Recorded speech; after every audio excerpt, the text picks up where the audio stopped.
क्या आप शुक्रगुजार नहीं हैं संतर के लिए? कुछ लोग छानबीन करना चाहते हैं और जल्दी से जल्दी कुछ लोग मंजिल तक पहुंचना चाहते हैं।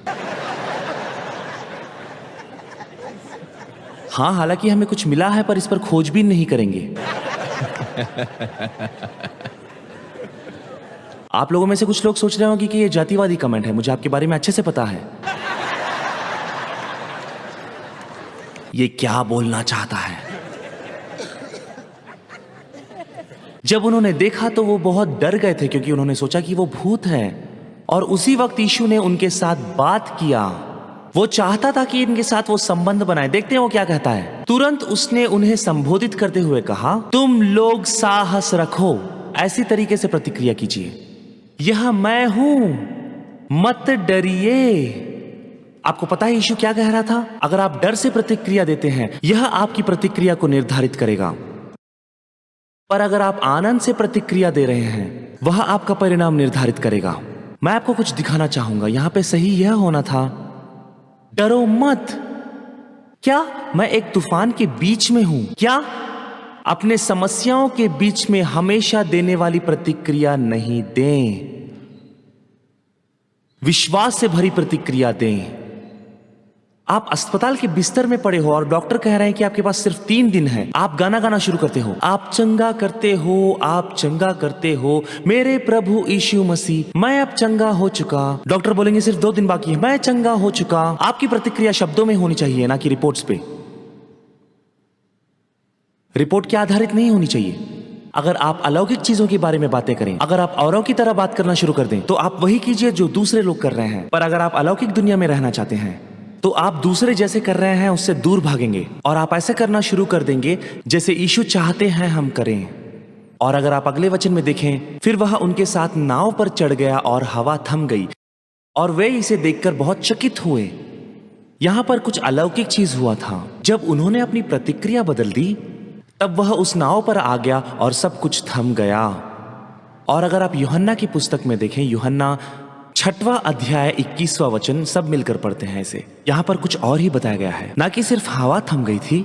जैसे ही इन्होंने अपनी प्रतिक्रिया बदल दी, यीशु इनके नाव में आ गए थे और उसी समय वो सूखी जमीन पर आ गए थे। यह बहुत अलौकिक चीज है। मैं आपसे कहता हूं कि आपकी विश्वास से भरी प्रतिक्रिया निर्धारित करेगी एक ऐसी अलौकिक प्रदर्शन, या फिर यह निर्धारित करेगी आपका परिणाम। ठीक है? असल में मैं ये सब क्यों आपको बताना चाहता हूं? दरअसल बात यह है कि आपके पास यह पहले से ही मौजूद है। दूसरा पत्रस 1 अध्याय, चलिए वहां पर चलते हैं। 1 अध्याय और 4 वचन, चलिए सब मिलकर पढ़ते हैं। मैं चाहता हूं कि आप ये चीज को समझें। मैं आपके मन को इस वचन के साथ जोड़ रहा हूं, ना कि आपके मन को रीति रिवाज के साथ जोड़ना। दूसरा पत्रस 1 अध्याय 4 वचन, इन्हीं के द्वारा उसने हमें वे महान और अनमोल वरदान दिए हैं जिन्हें देने की उसने प्रतिज्ञा की थी, ताकि उनके द्वारा तुम स्वयं परमेश्वर के समान हो जाओ और उस विनाश से बच जाओ जो लोगों की बुरी इच्छाओं के कारण इस जगत में स्थित है। हमें महान और अनमोल वरदान दिए गए हैं। इसलिए दूसरा वचन पढ़ते हैं, तुम परमेश्वर और प्रभु यीशु मसीह को जान चुके हो, इसीलिए तुम्हें परमेश्वर की कृपा और अनुग्रह अधिक से अधिक प्राप्त हो। अपने जीवन के लिए और परमेश्वर की सेवा के लिए जो कुछ भी हमें चाहिए, अपनी दिव्य शक्ति के द्वारा उसने सब कुछ हमें दिया है, क्योंकि हम जानते हैं कितना कुछ उसने हमें दिया है, सब कुछ। तो आपके पास वह सब कुछ पहले से ही मौजूद है जो आपको जीवन के लिए चाहिए, है ना? चलिए चलते हैं इफिसियों की पुस्तक 1 अध्याय और 3 वचन। तो आपके पास पहले से ही सारी चीज मौजूद है जो आपको चाहिए। आपके पास सब कुछ है। जो कोई भी स्थिति जो आपको कमी महसूस करवा रही है, वो पहले से ही आपको दी जा चुकी है। वह खत्म हो चुका है, इसीलिए सूली पर सब कुछ खत्म किया जा चुका है। चलिए चलते हैं उस वचन पे। इफिसियों के पुस्तक में 1 अध्याय 3 वचन। वचन इस तरह से कहता है, हमारे प्रभु यीशु मसीह का पिता और परमेश्वर धन्य हो, उसने हमें मसीह के रूप में स्वर्ग के क्षेत्र में हर तरह की आशीर्वाद दिए हैं। उसने पहले से ही हमें दे रखी है। उसने हमें पहले से ही आशीष की रखी है, सब अलौकिक आशीषों के साथ। और स्वर्ग के क्षेत्र में कहां पर, और यीशु कहां पर रह रहे हैं? हम में। और उसने हमें हर चीज में आशीष दी है, तो हमें यह चीज काफी है ना? तो वह की जा चुकी है। तो मैं यही चीज परमेश्वर के शरीर को सिखाना चाहता हूं। प्रभु को उस काम करने के लिए बोलना रोक दो जो कि वो पहले से ही कर चुका है। यह काम करना रोक दो कि प्रभु मुझे चंगा करो, मैं पहले से ही चंगा हो चुका हूं। आप अपने आप को वाचा के साथ जोड़ें। आप प्रतिक्रिया कर रहे हो शक के साथ जब आप प्रार्थना करने बैठते हो और प्रभु को करने के लिए बोलते हो जो कि वो पहले से ही कर चुका है। आप प्रतिक्रिया कर रहे हो शक के साथ जब आप परमेश्वर को पूछते हो आपको रिहाई देने के लिए जबकि वो आपको रिहा कर चुका है। हमें अपने आप के मानसिक सोच को बदलना है जो कि प्रभु को काम करने के लिए बोलने से यह स्वीकार करने में जो कि प्रभु पहले से ही कर चुके हैं, यह खत्म हो चुका है, यह पहले से ही हो चुका है। तो विश्वास उन चीजों को कब्जा करता है जो कि पहले से ही हो चुकी हैं। विश्वास आपको नहीं हिलाता है, मुझे माफ करें, विश्वास प्रभु को नहीं हिलाता है बल्कि आपको हिलाता है, उस स्थान पर लेकर जाता है जहां पर आप स्वीकार करते हो। विश्वास एक सकारात्मक प्रतिक्रिया है जो कि अनुग्रह के द्वारा आपके लिए पहले से ही वहां रखा गया है। रोमियो का पुस्तक 5वां अध्याय 1 वचन। विश्वास एक सकारात्मक प्रतिक्रिया है। मेरे पास 3 और मिनट है, मैं चाहता हूं कि इसमें और वचन मैं आपको सुनाऊं, पर इस बात को आप ध्यान से सुने।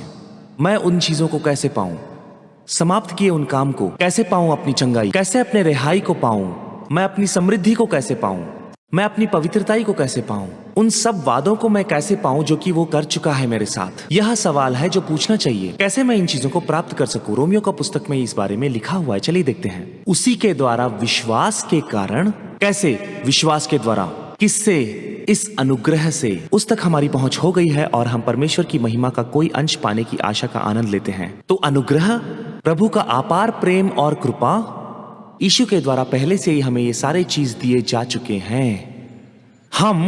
यह हमारा भाग है।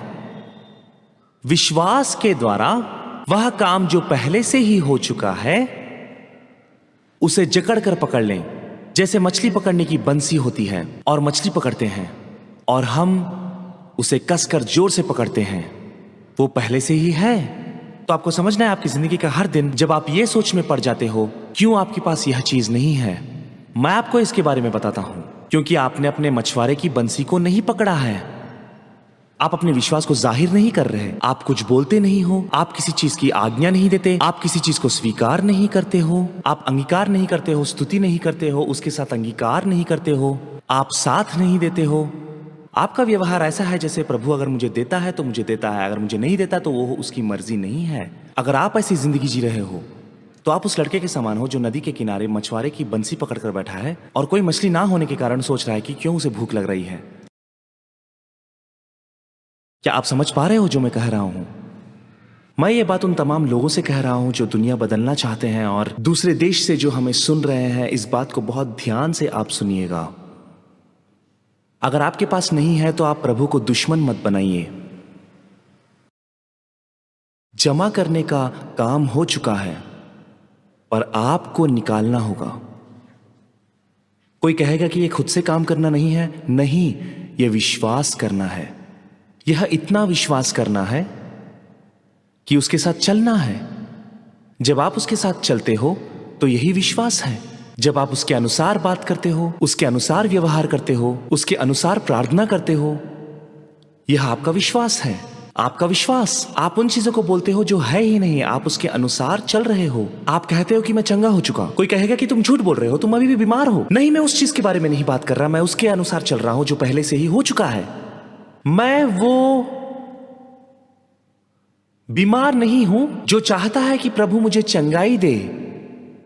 अगर आप ऐसे सोच रहे हो तो वो अविश्वास है। मैं चंगा हो चुका और जो बीमारी है वो लेना चाहती है जो पहले से ही मैं हूं। मैं वो गरीब नहीं हूं जो अमीर बनना चाहता हूं, मैं अमीर हूं। उस गरीबी को रोकना चाहता हूं जो छीनना चाहती है जो मैं पहले से हूं। मैं जंजीरों में नहीं हूं जो आजादी चाहता है, मैं आजाद हूं। उन जंजीरों को रोकना चाहता हूं जो लेना चाहती है जो मैं पहले से हूं। शैतान ये चाहता है कि आप सोचें कि आप उसे पाने की कोशिश कर रहे हो जो आपके पास नहीं है, हालांकि वह चीज आपके पास पहले से है जो आप उसे रोकना चाह रहे हो छीनने से, जो यीशु ने आपके लिए पहले से दे रखा है। क्या आप समझ रहे हो? और बाकी का सब काम कैसे पूरा करें इस पर आधारित है। और कलीसिया को आने की शक्तिशाली बात यह है कि आप वचन सुनते हो। आपको पता है बाइबल क्या कहती है वचन सुनने के बारे में? विश्वास प्राप्त होता है सुनने की वजह से, वचन को सुनने से। आप शायद वचन को थके मांदे सुन रहे हो, शायद आप फीके तरीके से सुन रहे हो या फिर नींद में सुन रहे हो, पर आप सुन रहे हो। और किसी ना किसी तरीके से जितना आप ज्यादा सुनोगे उतना विश्वास आएगा, और जितना आपके पास विश्वास होगा उन चीजों को प्राप्त करने के लिए जो अनुग्रह ने पहले से ही आपके लिए किया है। जब आप वचन को सुनोगे ही नहीं और विश्वास भी नहीं करोगे, तब आप वचन को पूरा होता हुआ भी नहीं देख पाओगे। मुझे मेरी जिंदगी के बारे में सब पता है, मुझे यहां पर आके कोई काम करने की जरूरत नहीं, मुझे बाइबल के बारे में सब पता है। ये ऐसे काम नहीं करेगा मेरी जान।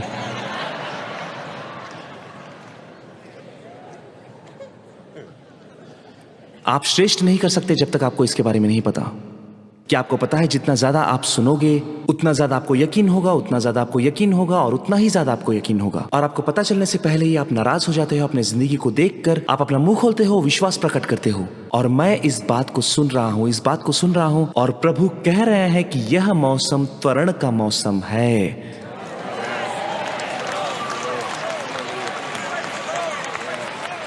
हाँ, मैं ये कहूंगा, इसका मतलब यह है कि जिस काम को होने में बहुत समय लगा और बहुत मौसम लगे, वह खत्म हो चुका है। और यह मौसम है त्वरण मौसम का। अपने बगल वाले बंदे से कहें कि जल्दी काम होंगे, क्योंकि अब यही चीज होने वाला है।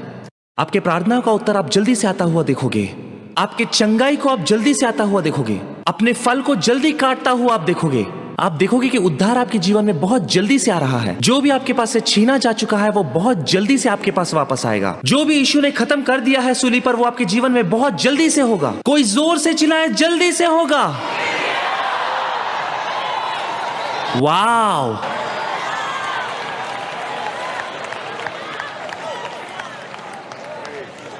पर यहां पर आपकी जिम्मेदारी क्या है? आपकी जिम्मेदारी यह है कि आप वचन को मायने दें। वचन को मायने दें। हम कोई शो पे नहीं आए। अंत में जब आप ऐसे कोई कॉन्फ्रेंस में आप आते हो तो आप वचन के लिए आ रहे हो और आपके अंदर कुछ बदल रहा है। मनोरंजन के लिए आप कहीं और घूमने जाएं, यहां पर भी कुछ मनोरंजन होता है, पर अगर आप ध्यान से देखें तो अधिकतम चीज वो क्या चीज है जिससे मेरा मन करता है कि मैं चर्च आऊं? सिर्फ वाक्य नहीं बल्कि प्रकाशित वाक्य। मैं यहां हर दिन आता हूं प्रकाशित वचन को लेकर। किसे पता कि हम हर दिन चर्च शुरू कर सकते हैं। किसी ने नहीं कहा कि आपको आना होगा, हमारे पास चर्च है, कोई ना कोई तो आएगा। अब आप सोच रहे होंगे कि हे प्रभु मेरा क्या होगा? आप ऐसे ही आइए जैसे आप आते हो, एक महीने में एक बार जैसे आप आते हो। मैं ऐसे चीज के बारे में बात कर रहा हूँ, ऐसे चीज के बारे में। हर सड़क और हर गली खाली होने वाली है मेरे दोस्त, क्योंकि हम वचन को सड़क तक लेकर जाएंगे। हम हर सड़क और हर गली में जाएंगे और उनको मजबूर करेंगे कि वो आए।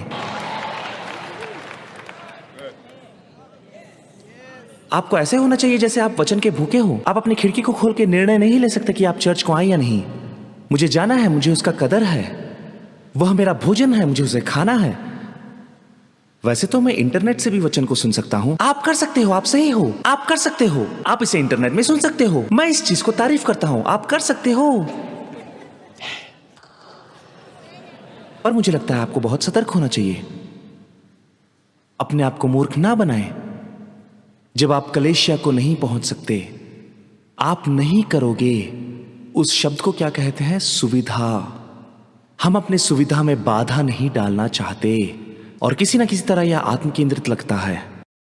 और आप किसी ना किसी तरीके से परिश्रम कर रहे हो अपने सुविधा को बनाए रखने के लिए। अगर आपके लिए वो सुविधाजनक नहीं हो तो आप प्रभु के लिए नहीं करोगे। पर प्रभु हमेशा आपको धोते रहेंगे, ये देखने के लिए कि आप अपनी सुविधा से बाहर आए हो या नहीं। वह प्रदर्शन कर पाओगे जो तुम कहते हो कि प्रभु के लिए तुम्हारे पास प्यार है।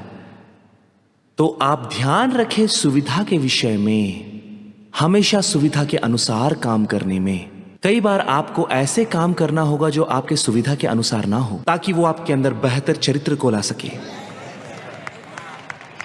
क्या तुम ये बोल रहे हो कि मेरे पास चरित्र नहीं है? हाँ, अगर आप घर पे रह रहे हो तो आप घर पर रह रहे हो और आप अपना इंटरनेट देख रहे हो, और जब मैं आपसे पूछता हूँ कि आप चर्च आए हो या नहीं, आप कहते हो कि हाँ मैं आया हूँ। पर असली बात यह है कि आप घर पर स्क्रीन पर देख रहे थे।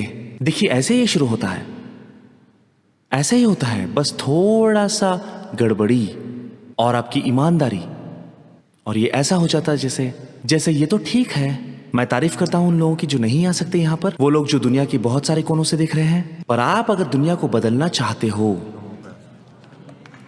और आप स्क्रीन से देख रहे हो क्योंकि यह सुविधाजनक है, हमारे लिए सुविधा से भरा हुआ चीज नहीं था। हमें लाइन पे खड़ा होना था, फिर अपनी गाड़ी पार्क करनी थी और उसके बाद अंदर आना था। मुझे लगता है कि यह बहुत शक्तिशाली है जो यीशु मसीह यहां पर देते हैं। जब हम अपना क्रूस उठाते हैं और उसे हर दिन उठाते हैं, और हमें इस बात का ध्यान रखना है कि हमारा पूरा समाज सुविधा में ही डूबा रहता है, और जब वो सुविधाजनक ना हो तो हम क्या करते हैं आपको पता है? हम दिलचस्पी नहीं दिखाते। यह उतना सुविधाजनक नहीं है कि मैं इसमें भाग ले सकूं। आप अपने असुविधाजनक स्वभाव को यह मौका मत दे कि वो आपको रोके उस चीज को पाने में जो प्रभु ने आपके लिए बचा कर रखा है। आपने उस चीज को नहीं पाया क्योंकि आपको वह चीज असुविधाजनक लगी थी। यह प्रभु का वचन है और मैं मानता हूं कि जल्दी से काम होना शुरू हो चुका है, और वो हो चुका है अभी इसी वक्त।